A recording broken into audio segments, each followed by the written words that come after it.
très belle manche. Et puis le retour convaincant de cet homme, Kevin Strijbos. Il n'avait pas roulé depuis plusieurs semaines, il était blessé au genou. Il signe son retour et une très belle troisième place pour lui dans cette première manche. Ensuite on a vu Joshua Coppins terminer seulement en quatrième. Il a pris le meilleur sur la fin sur Steve Ramon, cinquième. Philippe Hertz, auteur d'une belle remontée, il était mal placé sur la grille de départ, il a complètement loupé sa séance qualif. Il finit sixième de cette première manche. Et puis un petit mot également sur Sébastien Poncel. Ouais, Sébastien Poncel, on le disait, hein, qui a été bien parti mais qui ensuite a connu un petit coup de mou avant de se reprendre. 8e place pour Seb, côté tricolore. 15e place pour Pierre-Alexandre Renet, qui n'a pas pris un très bon départ mais qui peut espérer mieux aujourd'hui car il avait réussi une belle qualif. Sébastien Poncel, le voilà. C'est vrai qu'il s'est peut-être un peu crispé en première manche, il était pourtant bien calé en 3e position avant de connaître un petit souci. On l'a pas vu à l'écran, certainement une petite chute pour Sébastien Poncel qui a perdu 5 places d'un coup. On redécouvre la grille de départ, ça c'était la séance qualif de samedi avec la très belle pole position réalisée par Kevin Strijbos devant Ken de Dyker, les deux pilotes qui ont donc confirmé durant la première manche qu'ils étaient à l'aise sur ce circuit suédois. On peut noter les qualifications côté français de Cyril Coulon également. Ouais, Loïc Léonce, Thomas Allier et l'absence de Julien Vanny, donc blessé aux adducteurs. Allez, 15 secondes, c'est la dernière manche de la journée. Les favoris se sont placés à l'intérieur. On parle bien sûr de Ken de Dyker, de Tanel Lehoc avec la Kawa, de Kevin Strijbos. À ses côtés, on a aperçu Steve Ramon, il y a Josh Coppins, Barragan et Philippe Hertz. Les numéros 7 et 19 sont au milieu de la grille. Sébastien Poncel est bien placé lui aussi et Seb sort plutôt bien de la grille contrairement à tout à l'heure. Beau départ de David Philippe Hertz. Attention, ça va venir en tête avec une chute. Il y a Pierre-Alexandre Renet qui a chuté malheureusement. Assez dommage, Mike Brown. Et non, c'est Mike Brown et tout de suite De Dyker qui a pris les choses en main. Poncel là-bas avec sa fameuse trajectoire à l'extérieur qui relance. Sébastien Poncel est dans le bon groupe de tête. C'est bien parti, les deux coéquipiers de chez Honda Caz aux deux premières places. Poncel est quatrième alors que Steve Ramon est dans le coup. Philippe Hertz en bagarre avec Joshua Coppins, le leader du championnat. Quatrième tout à l'heure et Steve Ramon il est là dans le coup également, troisième. Mackenzie bien parti, Tanel Lehoc est pas mal, Strijbos également dans les 10 premiers. Tous les favoris ont réussi leur départ. Peut-être Philippe Hertz qui était bien parti, qui a perdu quelques places mais ça y est, il est bien revenu. Regardez c'est chaud entre Philippe Hertz justement et Coppins. Manuel Prime qui prend le meilleur sur Joshua Coppins, il était déjà très rapide tout à l'heure en première manche. Il y a également Billy Mackenzie qui est dans le coup en embuscade, Kevin Strijbos. On revoit la chute du départ impliquant plusieurs pilotes. Et on a vu les ornières super profondes. Attention avec Mike Brown attaqué peut-être par Seb Poncel puisque Steve Ramon me semble-t-il a débordé l'américain. Ken de Dyker peut-être en route vers un doublé. Steve Ramon est là et tout de suite Poncel à l'intérieur sur Mike Brown, ça passe. Troisième place pour Sébastien Poncel. Allez, comme tout à l'heure, Sébastien Poncel anime le début de la manche. Et Coppins qui se porte à la hauteur derrière de David Philippe Hertz. Ça passe pour le néo-zélandais mais la réplique dans la montée peut-être de l'officiel KTM. Sébastien Poncel toujours sous la menace d'un bon Mike Brown. Et Tanel Lehoc tout de suite dans le rythme également. Anthony Lehoc qui a doublé Mackenzie et qui est déjà là-haut. Attention à Tanel Lehoc qui Philippe Hertz qui redouble Joshua Coppins.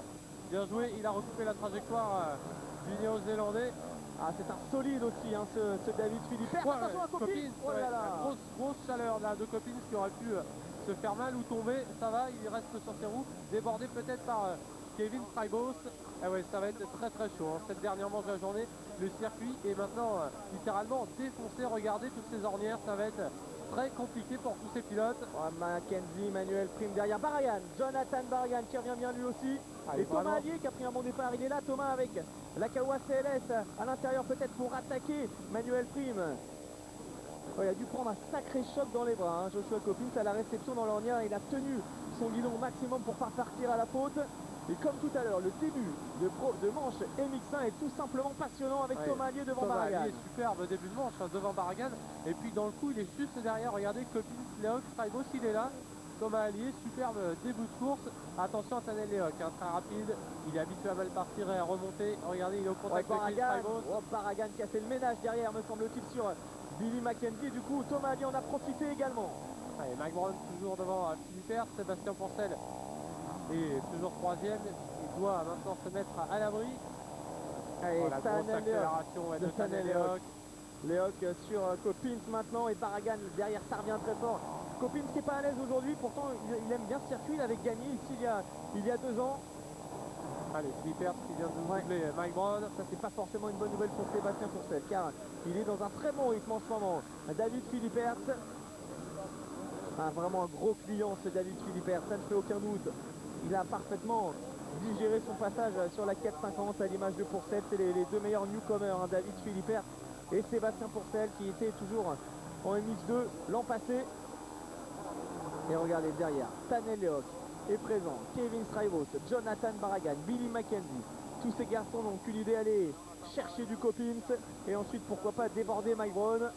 Alors, on a vu que les organisateurs avaient passé un petit coup de lame en bas de cette descente pour gommer un petit peu les ornières. Petite erreur de Joshua Coppins à remonter.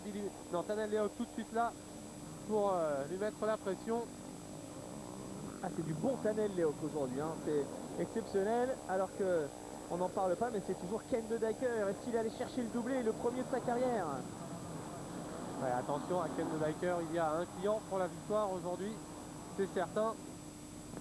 Michael Alexandre qui est 20e après sa chute.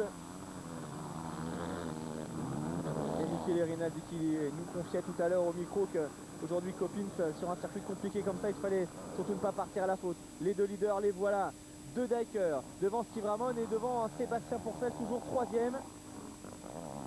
Qu'est-ce qu'il est rapide aujourd'hui, Ken De Dyker, c'est hallucinant.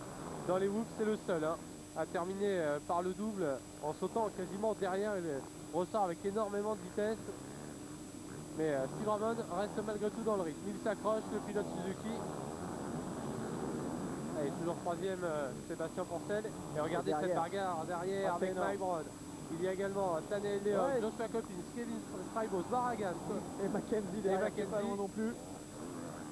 Allez, Tanel Lehoc, est passé. Attention à Tanel Lehoc, il vient de déborder coup sur coup. Strijbos, Coppins et Mike Brown, il est en forme, le pilote Kawasaki. Ah, c'est le retour d'un grand Tanel Lehoc également aujourd'hui. 2e tout à l'heure. Attention à ce garçon. Ils sont 5 là, quasiment roue de roue avec Barragan également, qui fait du très très beau travail. Jonathan Barragan, pourtant mal placé derrière la grille. 9e de la première manche. De Coppins en bas de la descente sur Mike Brown, non, ça ne passe pas. Lehoc qui vient, donc a gagné une place. Mackenzie qui a bloc passé Kevin Strijbos et Mike Brown qui vient de jeter un petit coup d'œil. Il a vu que c'était Coppins. Les ornières à la réception de cette table. Coppins est en train de réagir et derrière du beau boulot pour Billy Mackenzie également. Très agressif au guidon de la Kawasaki, il est derrière Mike Brown. Et Jonathan Barragan et c'est Strijbos qui a perdu pas mal de terrain là. Thomas Allier est toujours au-dessus là-haut, à la 11e place de cette seconde manche.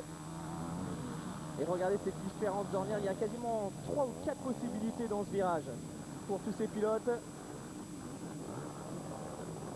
Mike Brown un peu moins bien que lors des Grands Prix précédents, 11e tout à l'heure, là il perd du terrain, bientôt menacé par la Kawasaki officielle Billy Mackenzie. Billy Mackenzie est bien, superbe trajectoire, elle est dans les whoops. C'est passé pour Billy Mackenzie, ça va être Mike Brown, c'est bon. Ça va, il ferme la porte. Billy Mackenzie. Avec un freinage en bas sur l'angle, pas évident, ça glisse. 28 minutes plus de tour, Mike Brown maintenant menacé par Jonathan Barragan. Elle est compliquée cette manche pour Mike Brown.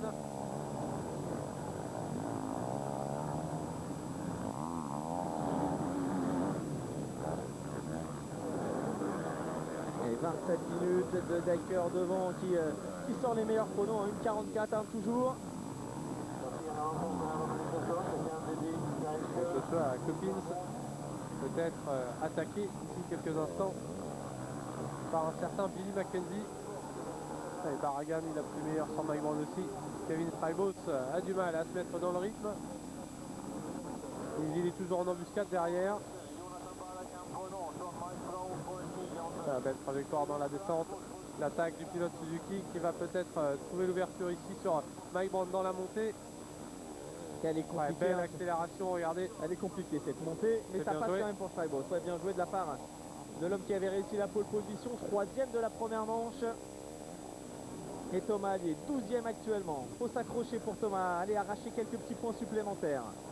Alors regardez, Billy Mackenzie, ça y est, il est revenu maintenant sur Joshua Coppins, décidément attaqué de toutes parts aujourd'hui.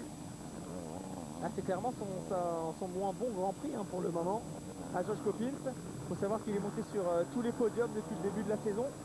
Aujourd'hui, il pourrait y avoir une petite surprise en fin de journée.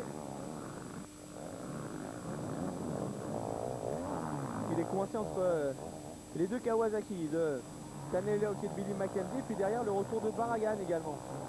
Jonathan Barragan avec des chronos intéressants. Ouais, c'est très très belle manche également de Sébastien Pourcel, Ouais, toujours troisième, qui résiste à Philippe Hertz et qui s'est envolé par rapport à Leok, à Coppins, à Mackenzie, qui sont pourtant trois pilotes très talentueux. On aperçoit également Barragan derrière qui revient petit à petit. 26 minutes et Stanley Leok à la poursuite de Philippe Hertz, à la poursuite de Sébastien Pourcel également.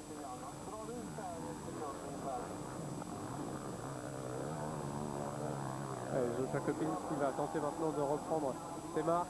C'est ici même tout à l'heure qu'il avait commis une erreur.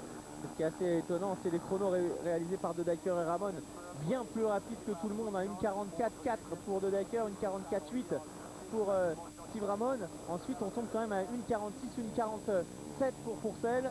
Attention, petite erreur de Tanel Leok dans la montée. Joshua Coppins qui s'est bien repris depuis quelques tours. Il est plus rapide, il a trouvé quelques bonnes trajectoires manifestement. Ouais, Coppins, il a peut-être mis un petit peu de temps à digérer sa faute, car on a vu qu'il avait quand même pris un gros choc. Ça l'a sans doute un peu calmé physiquement également. Et là, ça y est, il est à nouveau dans un rythme plus important. Josh Coppins, quatrième tout à l'heure.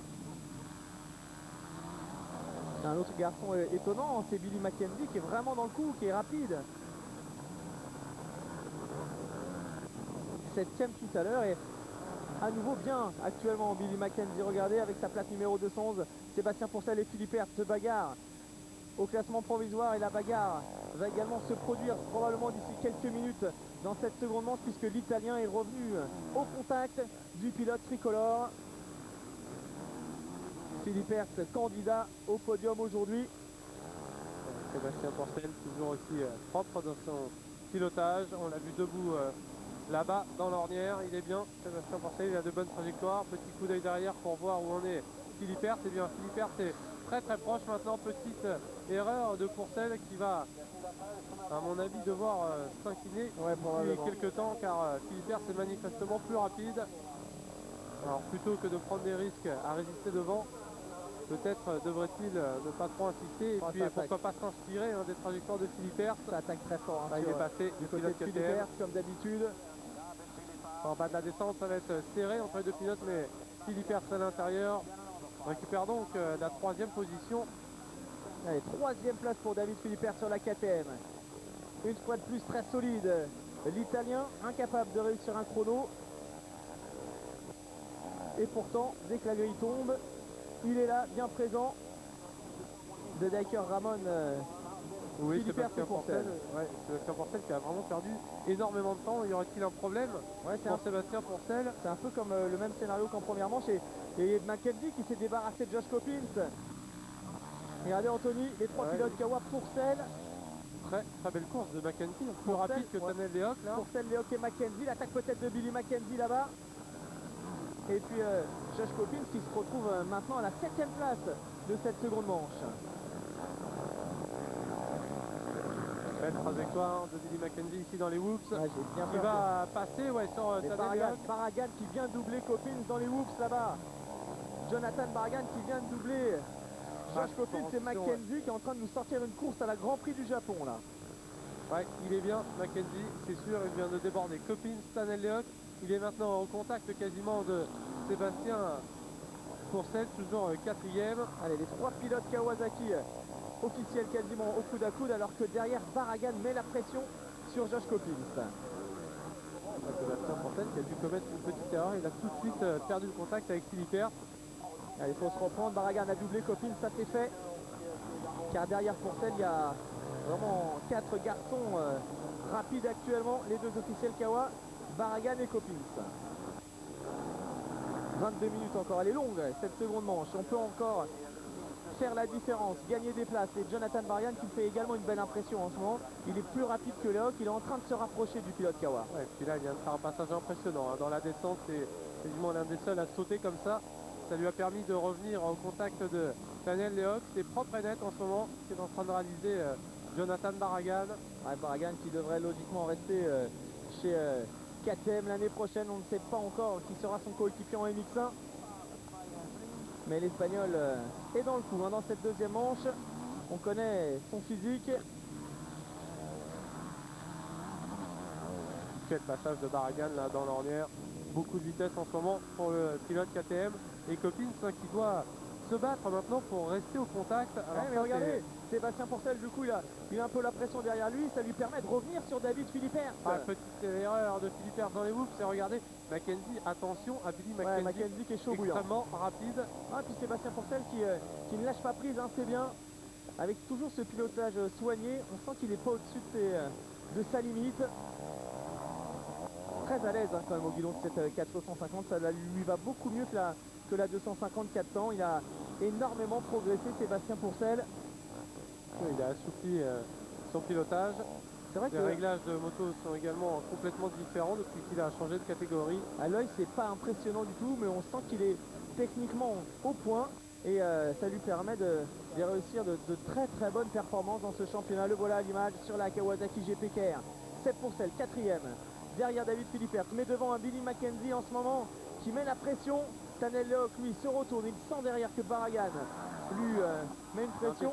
Alors qu'on écoute peut-être l'un des responsables du team Kawasaki. Avant la première manche, Tanel a obtenu une belle deuxième place. Et là il paraît un peu moins bien, mais c'est chaud pour les pilotes Kawa.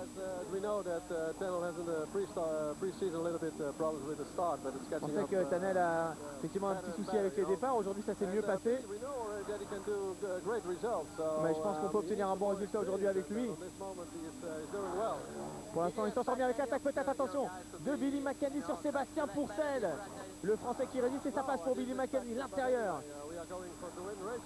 Allez, on est là pour essayer de gagner des manches, des grands prix chez Kawasaki. On va essayer de donner le meilleur de nous-mêmes à l'image de Mackenzie. Pourcel vient de commettre une petite faute dans l'ornière. Tanel Léoc s'est rapproché. Coppins Baragan, ça chauffe derrière.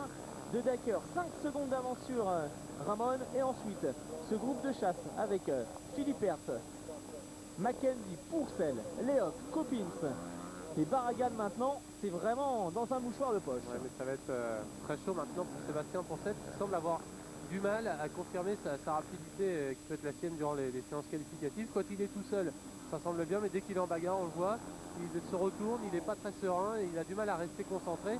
Et à chaque fois qu'il se fait doubler, il perd énormément de temps. Regardez, il vient de se faire doubler par Billy Mackenzie, et tout de suite, au lieu de s'accrocher et de tenter une réplique, il perd du terrain, et derrière lui, du coup, ça revient avec Tanel Léoc, Joshua Coppins. Il faut vraiment qu'il travaille là-dessus, Sébastien Pourcel. Coppins qui vient de porter une attaque sur Léoc. Il allait placer sa roue avant quasiment au niveau de la botte de l'Estonien. Petit coup d'œil de Léoc. Il sait que le leader du championnat du monde est derrière et qu'il n'est pas prêt à lui faire de cadeaux. Ça c'est clair. Chez Yamaha Rinaldi, on encourage le numéro 6 qui va peut-être tenter un gros freinage en bas. Et ça passe pour Josh Coppins. Bien joué. Belle manœuvre de la part du Néo-Zélandais. Et toujours cette montée compliquée à négocier, de plus en plus trouée. Josh Coppins qui s'est repris maintenant, et puis Tanel Léoc qui semble avoir maintenant du mal à tenir son rythme. Il s'est fait déborder et déposer même par Billy Mackenzie, son coéquipier. Il vient de se faire doubler à nouveau par Joshua Coppins. Une fin de manche peut-être un peu compliquée pour Tanel Léoc qui va devoir se reprendre maintenant, d'autant que derrière lui il y a un client avec Jonathan Baragan. Elle est intéressante cette seconde manche et on voit quasiment pas les deux premiers, ça n'a pas bougé. De Decker toujours devant Steve Ramon, hein. C'est vraiment la belle opération pour Ken De Decker qui pourrait remporter son premier Grand Prix en signant en plus le doublé. Donc grosse impression laissée par Ken De Decker, même si dans le dernier tour il était moins rapide que Baragan qui vient de déborder Tanel Léoc. Attention au pilote espagnol qui est tout de suite revenu au contact de Joshua Coppins. Et Coppins décidément il n'a pas été seul une seule fois aujourd'hui, que ce soit en première manche ou en deuxième manche, qu'il est sans arrêt attaqué ou avec un pilote devant lui. Et derrière on a aperçu Mike Brown qui venait de doubler Kevin Strijbos pour la 9e place. Ouais, Strijbos s'en doutait un petit peu que physiquement il n'allait pas être au point pour ce Grand Prix de retour à la compétition pour lui. Allez, Barragan. Barragan il est bien, Ouais. il est solide. Attention, ouais. petite erreur à l'intérieur. On a vu qu'il avait planté l'avant, il a tenté une attaque. Allez, il faut vite repartir. Voilà, il a perdu tout le bénéfice de ses derniers tours ultra rapides. Et du coup, Mike Brown est revenu sur ses talons. C'est dommage pour Barragan que l'on sentait vraiment en forme. Voici la petite faute. Un peu trop de poids sur l'avant. Et du coup, manque de vitesse. La roue avant qui se plante et une petite chute sans gravité, mais qui fait perdre énormément de temps à Jonathan Barragan. Allez, on retrouve Philippe Hertz, actuellement en 3e position, alors que Ramon s'est rapproché de Dyker. Ramon qui se verrait bien aller chipper la victoire dans cette deuxième manche pour remporter sa seconde manche de l'année, après celle gagnée à Saint-Jean d'Angély. Il aime ce circuit également, Steve Ramon. L'an passé, il avait failli s'imposer dans la deuxième manche face à Stephen Evert. Ouais, et puis Ken de Dyker, on l'a déjà vu craquer hein, cette année physiquement. Il reste 16 minutes plus de tours. Mais quoi qu'il arrive, même s'il terminait second, il remporterait ce Grand Prix hein, sans souci. Puisque Ramon... il s'est rapproché, Ramon, c'est sûr. Là, il y a une petite baisse de régime maintenant pour Ken de Dyker qui a signé son meilleur tour en 1,44 et qui est maintenant en 1,47. Ça fait 2 tours consécutifs en 1,47. Et Steve Ramon plus rapide d'une seconde. Ramon qui fond littéralement sur Ken de Dyker actuellement. Avec Ken de Dyker, il a jeté un petit coup d'œil hein, pour voir à gauche où on était le troisième, David Philippers, car il le sait hein. Maintenant. À mon avis, pour lui, ça ne fait plus aucun doute qu'il va devoir laisser passer quasiment Steve Ramon. Regardez, Ramon est revenu, ça y est, quasiment. Le gros saut de Ken de Dyker dans le centre, mais Ken de Dyker, il n'y est plus là, physiquement. Et à mon avis, il va se contenter peut-être de gérer cette manche, pourquoi pas en deuxième position pour remporter ce Grand Prix. Toujours c'est du grand Ramon en ce moment. Les petits coups de gaz quand il le faut pour avaler les bosses. Notamment dans cette fameuse montée de belles lignes trouvée par le pilote Suzuki. Probablement dans un nouveau team l'an prochain, on ne sait pas encore quelles seront ses couleurs. Il est deuxième du provisoire, bien parti pour devenir vice-champion du monde. Allez, Steve Ramon face à son compatriote Ken de Dyker, les deux hommes qui pourraient se retrouver en fin de saison pour défendre les couleurs de la Belgique. Car ça semble être le team le plus logique hein, pour les Belges. De Dyker, Ramon et bien sûr Kevin Saibos. Reste à savoir lequel des deux officiels Suzuki pilotera la 254 temps. Il en a remis un petit coup, Ken de Dyker là, il est très propre dans ce tour. Toujours autant de vitesse pour lui. Et regardez ces petits gestes techniques là. On s'assoit en l'air, on tend sa jambe et on rentre avec un maximum de vitesse dans le virage ici. Il est vraiment impressionnant d'aisance technique aujourd'hui, Ken de Dyker. Peut-être une petite baisse physique là, qui a permis à Steve Ramon de revenir, mais regardez, il en a remis un coup là en un tour. Et regardez tout de suite, il se remet à l'abri. Il la veut, sa victoire, son doublé. Il veut aller le chercher. Steve Ramon donc second, troisième place pour Philippe Hertz, Mackenzie quatrième devant Coppins, Tanelok, Sébastien Pourcel désormais en 7e position devant Barragan, Mike Brown et Kevin Saibos. Le troisième homme de cette manche à 13 minutes de la fin, c'est David Philippe Hertz, toujours aussi costaud. Lui qui avait brillé l'année dernière également ici en MX2.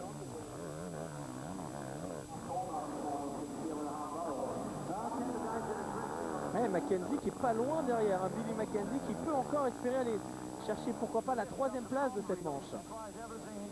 Mackenzie, on l'a vu tout à l'heure, il est en forme, alors que de son côté, Joshua Coppins est toujours 5e devant Tanel Lehoc. Sébastien Pourcel a rétrogradé en 7e position maintenant. Et Jonathan Barragan qui est reparti après son erreur et qui pointe seulement à 3 petites secondes derrière Sébastien Pourcel. Et regardez, Billy Mackenzie effectivement qui est en train de fondre sur Philippe Hertz, et puis il emmène avec lui pas très loin non plus un certain Joshua Coppins, lui-même suivi comme son ombre par Tanel Lehoc. Allez, petit coup d'œil sur le classement de Dyker, sur leader avec 2 secondes d'avance. Philippe Hertz 2 secondes d'avance aussi sur Billy Mackenzie. Coppins et Lehoc, c'est très serré. Et ensuite, l'écart qui est en train de fondre entre Sébastien Pourcel 7e et Jonathan Barragan 8e. Mackenzie qui revient clairement maintenant sur David Philippe Hertz. Le pilote Kawa réussit une très belle performance. Josh Coppins le voilà. Alors que derrière Barragan Pourcel, ça risque bientôt de nous offrir également un duel. Pierre-Alexandre Renet est revenu dans les points à la 15e place. Loïc Léonce également dans les points, 19e actuellement, pour son premier Grand Prix de la saison.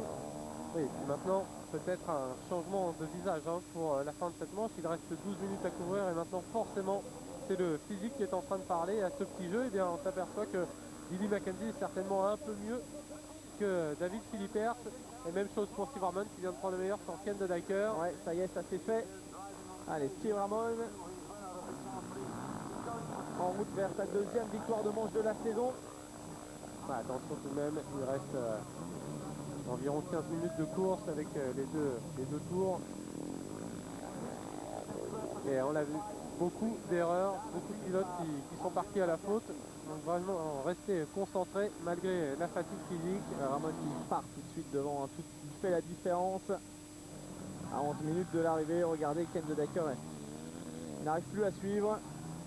Alors on va en profiter pour observer le pilotage de ce garçon qui, à l'image de Pourcel en MX2, est reconnu pour son talent pour aller chercher toujours la trajectoire qui fait la différence.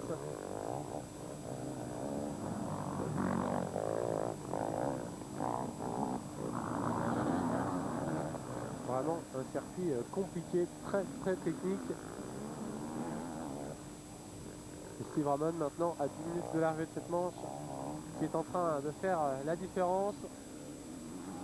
Ken de Dyker qui doit serrer les dents avec une grosse chute là. Ouais, Edgar Léoc, le pilote Yamaha. On a vraiment vu beaucoup de chutes aujourd'hui. Et ça c'est un signe. Ouais, dans la descente. Edgar Léoc qui allait chercher complètement à droite pour éviter les ornières, mais ça n'aura pas suffi. Une chute similaire à celle de Tom Church tout à l'heure. Un peu moins violente. Et regardez Billy Mackenzie qui met sous pression David Philippert. Maintenant c'est pour le podium, la place sur le podium dans cette deuxième manche de la journée. Alors que là, Sébastien Pourcel est au ralenti. Ah, problème pour Sébastien Pourcel apparemment, qui a dû chuter. Regardez, la machine semble légèrement touchée peut-être au niveau du guidon. Et il était moins bien, Sébastien Pourcel, depuis quelques tours, certainement un peu de fatigue.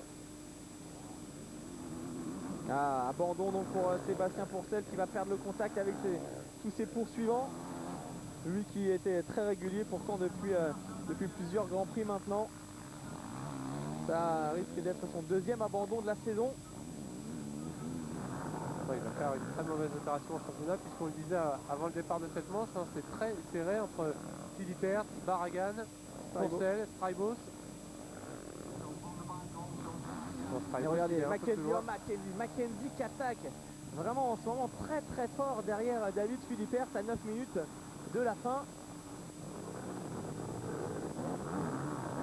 Vraiment impressionnant Billy Mackenzie dans cette manche. Oh là, attention, la petite erreur, il a failli perdre l'avant là. Et puis derrière, hein, toujours Joshua Coppins qui s'accroche et qui reste malgré tout sous la menace de Tanel Léoc. Et Philippert il en a remis un coup. Hein. Il sait maintenant qu'il doit contenir Billy Mackenzie. Au fond là-bas on a aperçu passer la Honda de Ken de Dyker. Toujours seconde cette manche.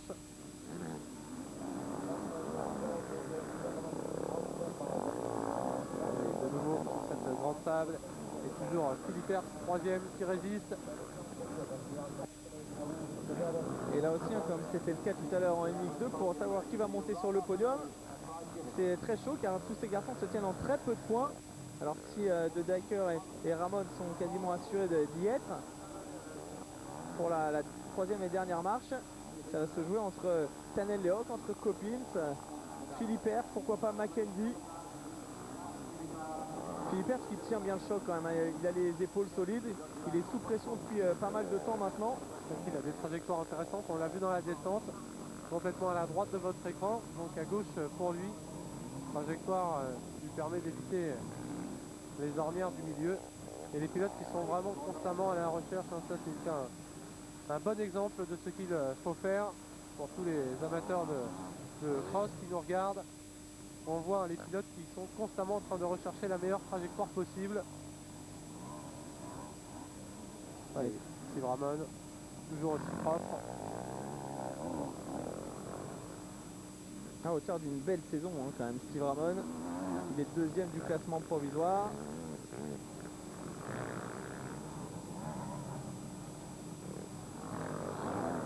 Le petit coup d'œil derrière, mais la différence est faite, hein, avec Ken de Dacker qui monte à plus de 5 secondes derrière maintenant.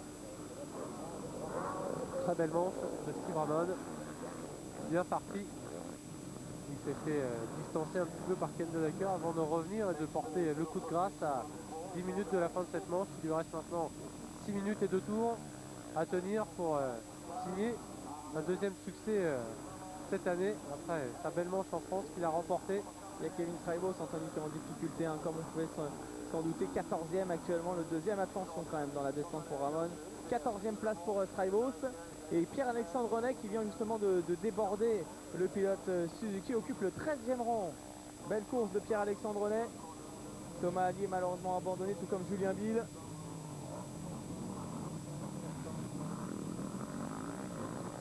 Voici Ken de Dacker, donc il n'a pas réussi à suivre le rythme imprimé par son compatriote à 5 minutes 55 de la fin.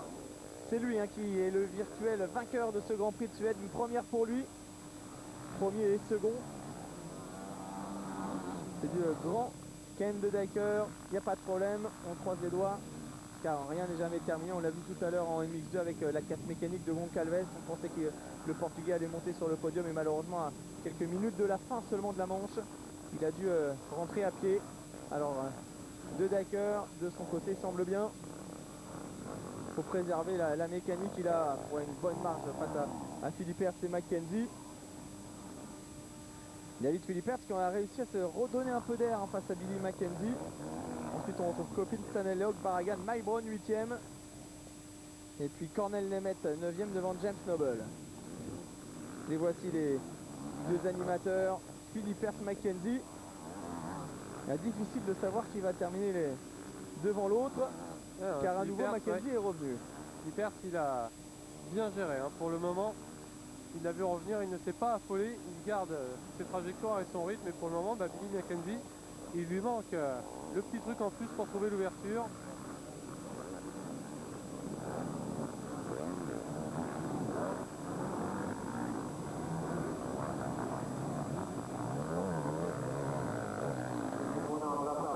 Si Philippe Hertz pouvait rester troisième, ça ferait des heureux.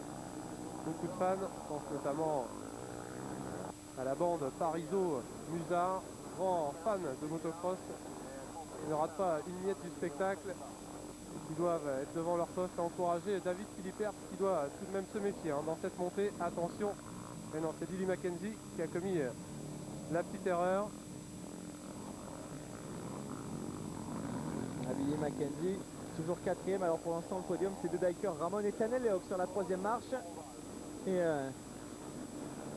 première fois de la saison que Josh Coppins ne serait pas sur le podium. Et encore un nouveau vainqueur de Grand Prix. Ouais, Coppins vraiment malmené hein, tout au long du week-end. Seulement le 6e temps chrono lors des qualifications. C'est une première manche un peu délicate, même s'il a pris le meilleur sur Steve Ramon sur la fin. Il n'a pas réussi à intégrer le podium, et ce sera de nouveau le cas dans cette seconde manche. Mais est-ce que c'est pas la bonne stratégie quand même, Anthony, sur un circuit aujourd'hui compliqué comme ça? On sait qu'il a 100 points d'avance, il rêve d'être champion du monde, c'est son objectif depuis qu'il est tout jeune, il est en passe d'y arriver. C'est sûrement la bonne chose à faire aujourd'hui à Uddevalla, marquer des gros points, de top 5, assurer le coup, ne pas prendre de risques.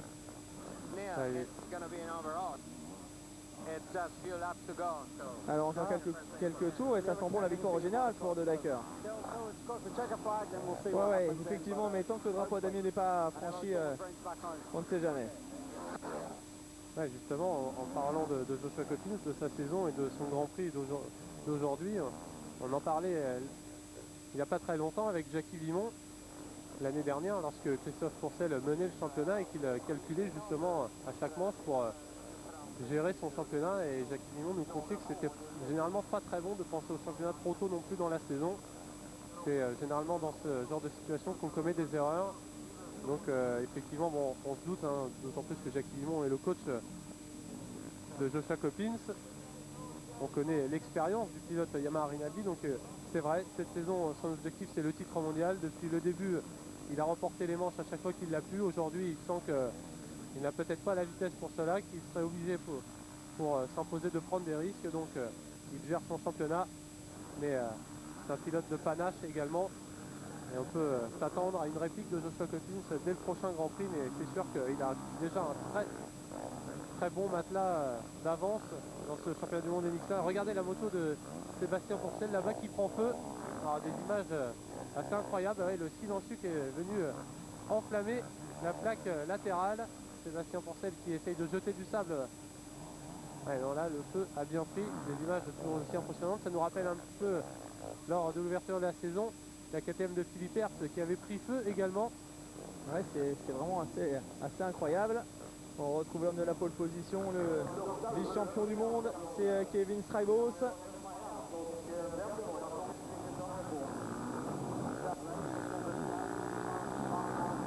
Ouais, dans le plan Kawasaki, on regarde ça avec inquiétude.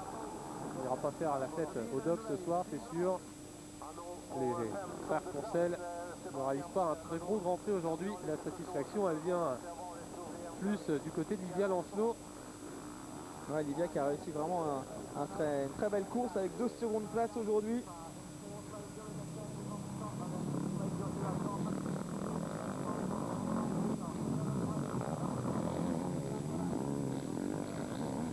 Et après Coppins, après Philippe Hertz, après Kevin Strijbos, après Billy Mackenzie, Ken de Dacker pourrait remporter un Grand Prix MX1 cette saison.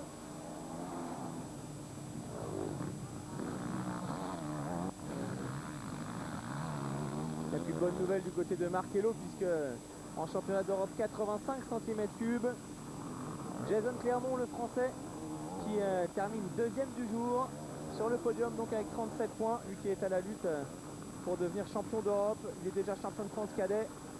La relève Jason Clermont, donc très à l'aise du côté de Markello. Le temps réglementaire est terminé maintenant au prochain passage. Steve Ramon verra le panneau de tour. Ouais, belle manche hein, de Steve Ramon. Il était un peu moins bien tout à l'heure dans la première manche, mais le circuit qui a encore évolué est devenu plus difficile, plus technique. Et Steve Ramon qui en profite donc pour faire la différence. Beau Grand Prix également de Ken de Dacker. Hein. Il ne va pas réaliser le doublé aujourd'hui, mais c'est bien lui virtuellement le vainqueur de ce Grand Prix. Ah ouais, de Dacker qui met fin à une période un petit peu compliquée pour lui.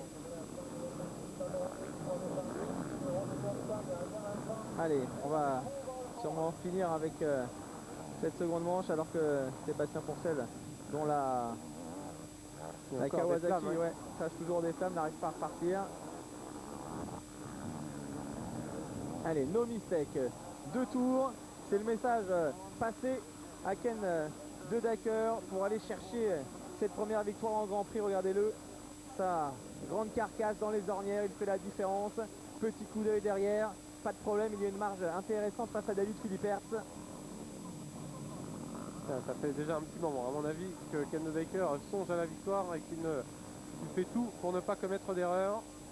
On l'a vu ne pas s'affoler hein, quand il a vu Steve Ramon revenir sur lui. Il n'a pas bataillé bien longtemps. Il est maintenant esselé en seconde position et ça sent bon la victoire de Grand Prix pour Ken de Dacker aujourd'hui. Il y a Strijbos qui a rétrogradé à la 15e place maintenant. Toujours Pierre-Alexandre Renel, français, en 13e position. Il va mettre des points dans les 2 manches. Bonne performance hein, pour Pierre-Alexandre sur ce circuit. Alors que regardez, c'est une image intéressante. De Dacker vient de prendre un tour au 15e homme de cette seconde manche à Kevin Strijbos. Belle fin de course de Philippe Hertz qui est revenu pas très loin non plus du pilote Honda Kaz. David Philippe Hertz est là-haut. Le voilà. Qui a parfaitement résisté à Billy Mackenzie. Le pilote anglais toujours 4e. Ouais, alors que ça a bougé entre Tanel Leok et Coppins puisque l'Estonien a repris le meilleur sur le Néo-Zélandais pour la 5e place. Ah, du bon Tanel Leok, ça ne fait pas de doute puisque l'Estonien va monter lui aussi sur le podium hein, de ce Grand Prix.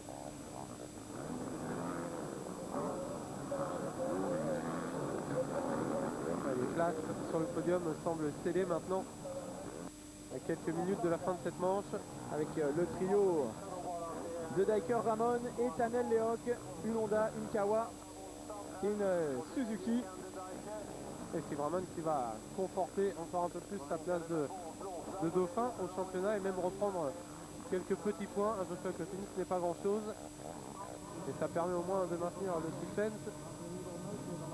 Ouais, avant d'aborder la course de Faenza, ensuite direction la République tchèque et puis le rendez-vous de Namur à domicile pour Steve Ramon autour de la Citadelle, un Grand Prix toujours particulier où il faudra assurer la succession de Stéphane Evers, imbattable depuis qu'il roule là-bas.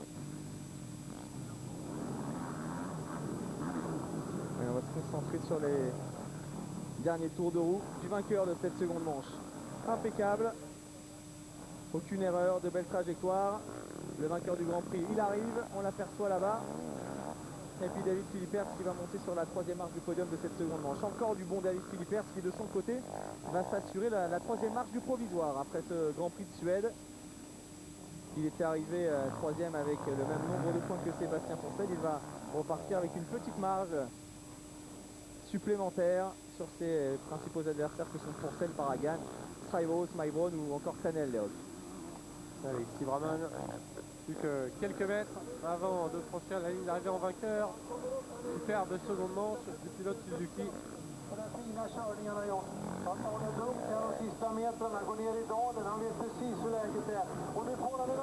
moins d'animation en fin de manche et c'est bien normal. On le répète, un circuit très physique. Allez, c'est fait pour Steve Ramon, vainqueur de cette deuxième manche. C'est son deuxième succès de la saison. Deuxième du Grand Prix, deuxième du classement provisoire. Encore une belle course pour le pilote belge de Dakar. L'homme du jour, vainqueur pour la première fois de sa carrière à ce niveau. Philippers est troisième devant Mackenzie qui a fait deux belles manches. Deux bonnes manches également pour Tanel Leog. Ça faisait un petit moment que l'on attendait l'Estonien à pareil niveau, deuxième et cinquième. Il n'y a pas grand chose à dire sur sa performance. Copins qui a assuré les gros points. Il n'était pas forcément dans un grand jour. Quatrième et sixième, ça lui permet de conserver assez aisément sa place en tête du leadership. Et puis Baragan, un peu moins brillant qu'en Bulgarie, qui marque deux fois dans le top 10. Leog qui va monter sur le podium de ce Grand Prix. On vient de le voir passer avec la Kawasaki pour la mettre sur le podium.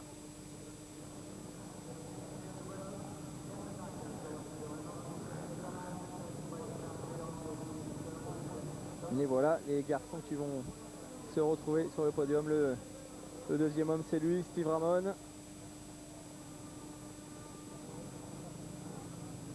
Elle est plus très loin sa victoire en Grand Prix, une victoire au général. Il s'en rapproche chaque week-end un peu plus, mais aujourd'hui c'est son compatriote, Ken de Dyker, qui a réussi la belle performance. Des points pour René, donc 13e. Loïc Léon également va marquer des points. Deux petits points, c'est ses premiers cette saison pour son premier Grand Prix, alors que Tanel Leog en plein débriefing avec les hommes du team Kawasaki. Tanel Leog qui pour une fois a réussi dès le départ correct et forcément ça facilite les choses par la suite.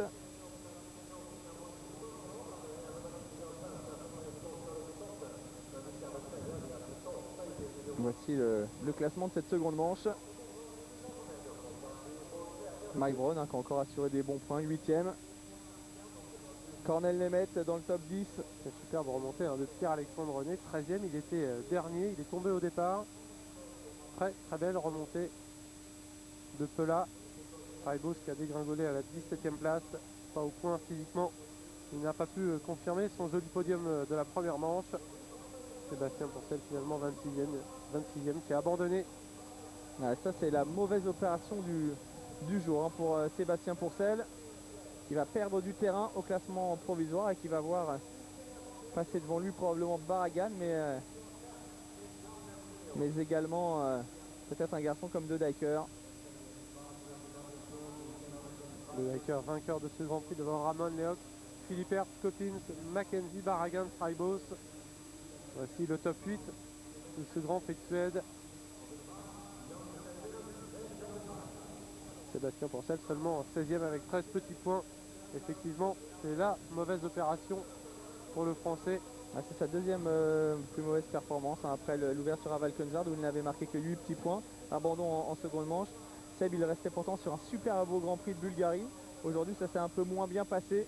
Il faudra se reconcentrer. Voici le provisoire justement. Ah ouais, Sébastien Pourcel qui a perdu 2 places. Il était 4e, 3e ex aequo. Il se retrouve désormais 6e. Et puis avec quand même un sérieux resserrement en tête, un Tanello qui est 9e mais qui se rapproche clairement. Et la fin d'année sera vraiment intéressante à suivre. Ramon qui a fait la bonne opération du jour, lui avec 2 bonnes manches. Il est bien ancré à la seconde place. Encore du bon point pour David Philippert qui s'affirme comme un pilier de cette catégorie et qui semble peut-être le mieux placé pour aller chercher la 3e marche du podium. Maintenant Anthony, car course après course, quelles que soient les conditions, il répond toujours présent. Il faudrait maintenant qu'il réussisse un petit peu peut-être à progresser en termes de chrono pour pouvoir être mieux placé derrière la grille, partir tout de suite aux avant-postes. Mais ce garçon fait vraiment preuve d'une belle maturité, d'une régularité exemplaire. D'autant que c'est pas nouveau chez lui, hein. C'est déjà l'une de ses forces en MX2. On va revivre les meilleurs moments de cette seconde manche avec tout d'abord le départ réussi de Mike Brown, mais rapidement débordé. Ken de Dyker à l'intérieur, la chute au départ qui implique notamment Pierre-Alexandre René que l'on voit relever sa CRF.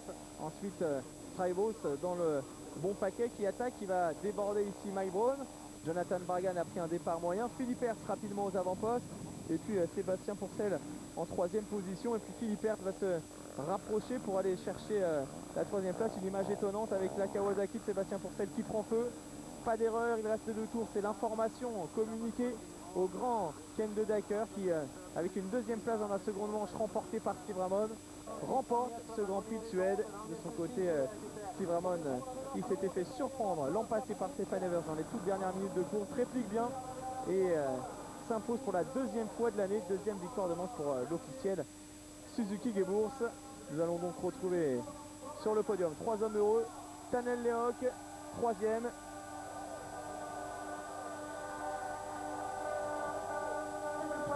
belle course donc du pilote estonien au guidon de la Kawasaki, 2e et 5e. Sur la 2e marche Steve Ramon 5e et vainqueur. Encore un podium pour le pilote Suzuki, mais toujours à la recherche de sa première victoire. Et puis c'est la sensation du jour, Ken de Dyker qui s'impose. Première victoire de manche tout à l'heure et première victoire en Grand Prix pour l'officiel Honda 4, première victoire du Honda cette année en championnat du monde, que l'on parle MX1 ou MX2. Grosse perte de Ken de Dyker, impeccable tout au long du week-end. Le 2e temps chrono, victoire dans la première manche, une 2e place dans la 2e, vainqueur de son premier Grand Prix MX1. Tanel Lehoc qui doit être lui aussi content de retrouver le podium. Et 2e place pour Ramon, voici la récompense. Alors la semaine prochaine, un petit break pour tous ces pilotes et puis on se retrouvera le 15 juillet, toujours en direct sur AB Moteur pour le Grand Prix d'Italie en remplacement de l'épreuve initialement prévue en Afrique du Sud. La semaine prochaine, il y aura un direct. Ça sera du Supermoto du côté de l'Allemagne.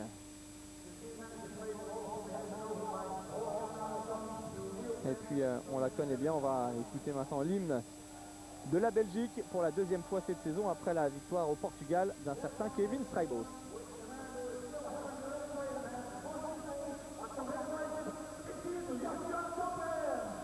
Et puis on accueille également le leader du championnat quand même, Josh Coffins, qui vient féliciter les 3 hommes sur le podium.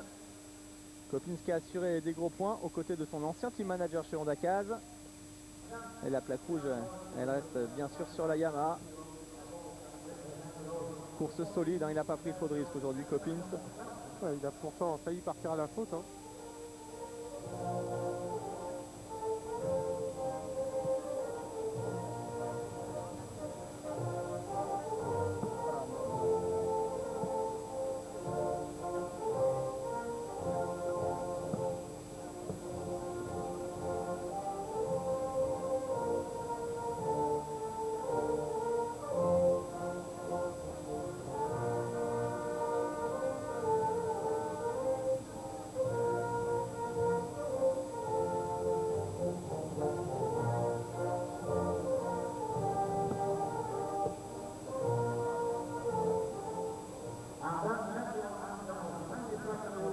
Allez, voici un homme heureux donc, Ken de Dyker.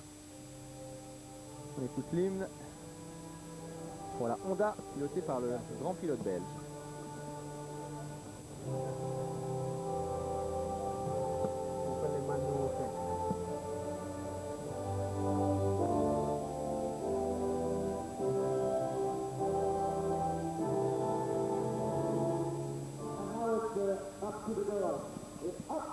Là voilà cette machine donc qui remporte ce Grand Prix de Suède. L'an dernier, Joshua Coppins avait également réussi à s'imposer au guidon de cette moto. C'était en Irlande. Il avait d'ailleurs été le seul pilote à avoir battu Stefan Evert.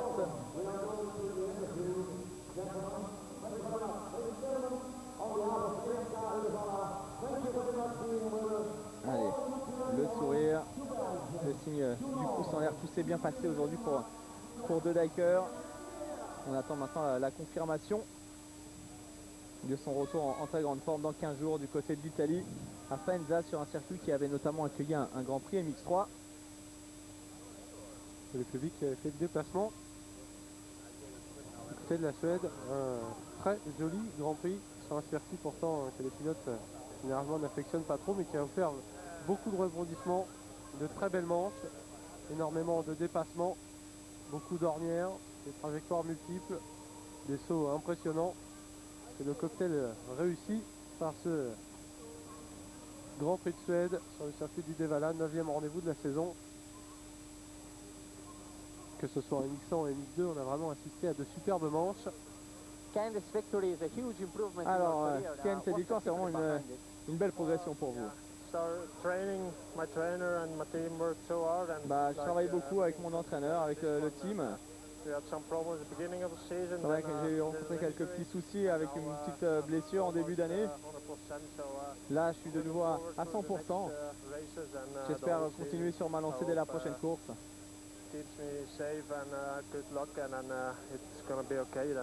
Si ça continue comme ça, si j'ai toujours un peu de chance, ça devrait bien se passer pour moi. Donc beau vainqueur de ce Grand Prix de Suède. Le premier de sa carrière, Ken De Decker.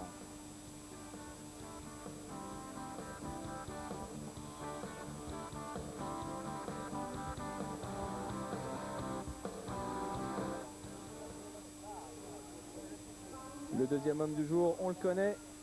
On le retrouve immédiatement. C'est le pilote Suzuki, Steve Ramon.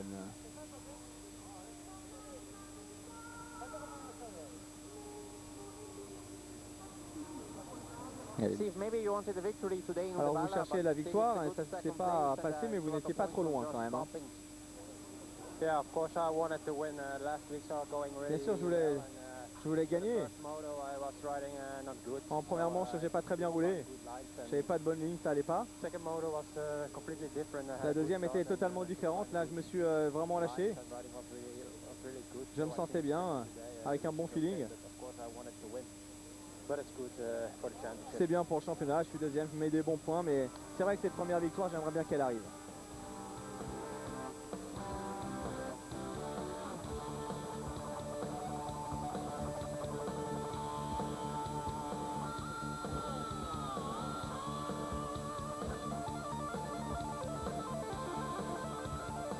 Et puis on attend maintenant peut-être le troisième homme, Tanel Leok, de retour sur le podium. Après 2 manches régulières, des meilleurs départs. Et le pilote estonien qui se rapproche des leaders au niveau du classement provisoire. Tanel, très belle première manche, fantastique. Et puis dans la deuxième, ça s'est bien passé aussi avec une 3e place finale. J'ai eu quelques petits soucis quand même malheureusement dans la deuxième manche au niveau des rapports, de la boîte de vitesse. Malheureusement, bon, je m'en sors quand même bien. J'avais une bonne vitesse de pointe dans l'ensemble et je termine 3e. Ça lui fait plaisir à Tanel Leok, ce podium. Voilà donc le podium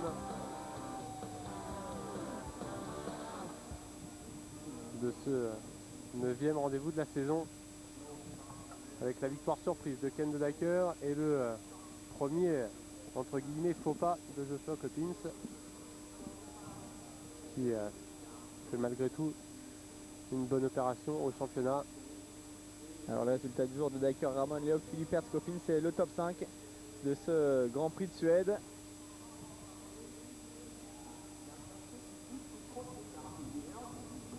Et puis l'autre information importante de cette catégorie Mix1, et là on peut parler de vrai faux pas, c'est celui de Sébastien Pourcel, arrivé ici à la 3e place du classement provisoire à égalité de points avec David Philippert. Il en repart avec la 6e place. Il reste encore 6 courses au programme d'ici la fin de la saison. Faenza l'Italie, voici le classement provisoire, donc 401 points pour Coppins contre 312 pour Steve Ramon, ça fait une belle avance. Philippe Hertz qui s'est donné un peu d'air devant Barragan, Straibos et Sébastien Pourcel. De Daker gagne 2 places au classement provisoire. Et puis Leok et Mackenzie, les deux pilotes Kawasaki, 9e et 10e. Donc les rendez-vous encore importants, le Grand Prix d'Italie à Faenza. Ensuite Loket et la République tchèque, Namur. La course aura lieu le 5 août prochain. Le 19 août, l'Irlande du Nord. Le 26 août, la Grande-Bretagne. Et cette année, la finale de ce mondial de motocross se disputera à l'Europe dans les sables hollandais sur ce circuit ô combien typique et très intéressant. Et puis le grand rendez-vous que tout le monde attend, le 23 septembre, en direct sur AB Moteur, le motocross des nations en direct de Butte Creek aux États-Unis, avec la dernière course de motocross d'un certain Ricky Carmichael, un team américain dans lequel on retrouvera également James Stewart et Ryan Villopoto sur le circuit de Butte Creek dans le Maryland. Encore pas mal de grands rendez-vous d'ici la fin de saison. Si vous souhaitez revivre ce Grand Prix de Suède, demain matin, rediffusion sur AB Moteur, et puis vendredi, le traditionnel résumé avec la course, mais également la visite des paddocks avec quelques interviews inside, présentation de plusieurs teams. Et puis ça sera également l'occasion de suivre les performances d'Olivia Lancelot, qui est, on vous le rappelle, roulé également ici pour la 2e épreuve du championnat du monde et qui a fait une très très bonne opération de manche solide. Ouais, Olivia Lancelot. Olivia qui a remporté cette course et qui a logiquement pris la tête du classement provisoire de ce championnat du monde féminin.